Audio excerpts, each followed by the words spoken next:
WoW Classic Exploration Part 6, The Eastern Zones.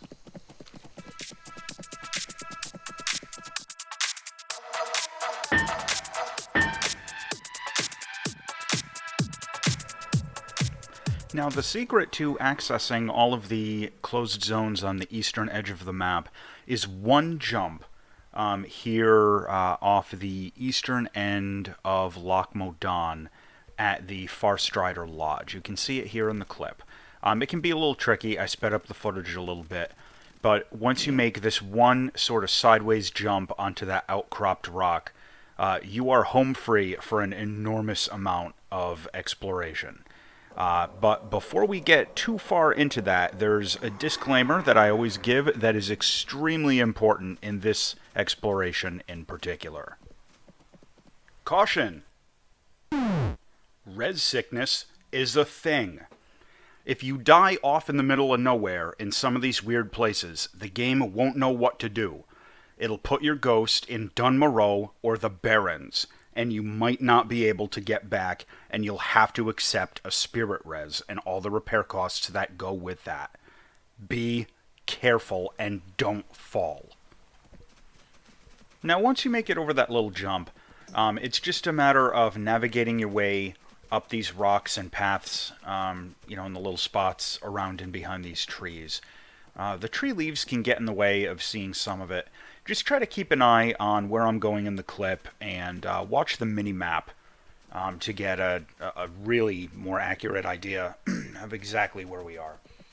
Once you get over this little chunk onto the mountains on the edge of the world here, you have a choice of falling to your death or going north or south. Now, what I'm going to do in the footage is I'm going to explore north first, and then we're going to clip back and go south. There are some invisible walls on the far northern end of the unexplored areas and on the far southern end that were likely intended to stop players from being able to get into these unfinished places. But in a nice bit of irony, we're going to be finding those invisible walls from the wrong side. So here, you see we're up at the top. This is the spot I was talking about where you can sort of make a choice of going north or south. And this one little spot is the key to exploring all of this. I really want to take a minute and reinforce the disclaimer. Do not fall and die here.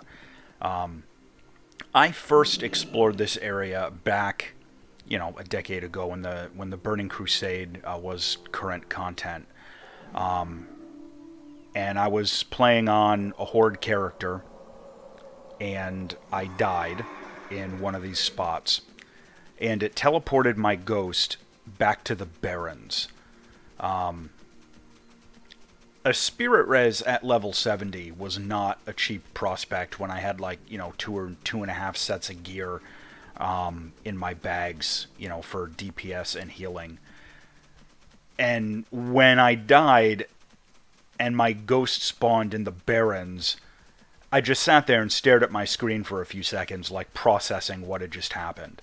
And I did some research, and it turns out that in the game's code, when you die, if you're in a place where the game can't really figure out what to do that doesn't have, a defined resurrection point for the local spirit healer, it sends you back to the Barrens or Dunmoreau as a default option.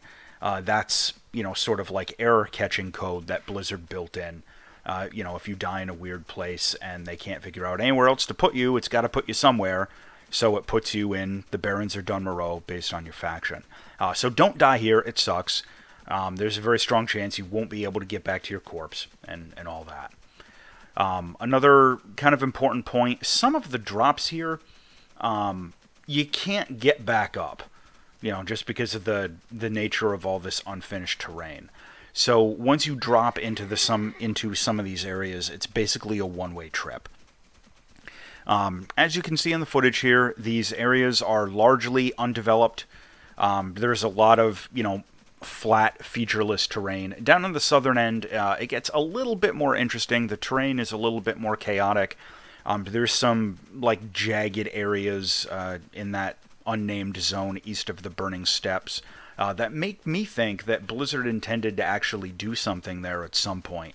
But where we are here, this eventually became, I think, the Twilight Highlands in Cataclysm. But here, it's just kind of nothing. And this is another example. So you thought we had already dropped down from high. There's still a lot farther to go, down into these areas. Now what we've got here is just a short example I spliced in showing some of the invisible walls. Um, if you get into the northeastern part of like the wetlands, where you see, I think it was Grim Batal is the name of that area. It eventually became a dungeon, that dwarven hold. There are some invisible walls here that you can't get past, so you can just like start running, against the edge of that cliff face there, and you can't go any further. And you can see here I'm kind of demonstrating there's invisible wall like right there. We sort of came at this from the other end. You can go around the invisible wall. I don't really know entirely why it doesn't extend all the way around these areas. But, there it is. So here I clipped and brought us back to heading south from that initial spot up on the mountains. Now, if you start heading south here, again, you're going to see some serious drops, and you want to be careful. You're going to be able to get down into the eastern edge of the Red Ridge Mountains. I think eventually was at Searing Gorge down there, if you go far enough, and that unnamed zone to the east of the Searing Gorge. In order to get there, you have to sort of go along the top of these mountains for a little while. Then you get to a spot where you can't really go any further. It's up ahead there. You can't really go any further without risking falling down the slope unexpectedly. And, it can be tough while you're mounted to have, like, a dismount macro with a pally bubble on your hotbar. I recommend sort of doing what I do here and just kind of jumping down. There you can see a nice view off into the Badlands. So we're just going to keep going south and jump down off to the left eventually. I'm going to be speeding up the rest of the footage here just so this isn't like an hour-long video. But you can get a look at all the unfinished terrain down there in that unnamed, unfinished zone. You're going to notice that the game thinks we're in the Forbidding Sea, even though we're clearly up on the side of some unfinished garbage mountain. And so check out the rest of the exploration footage, and thank you for watching.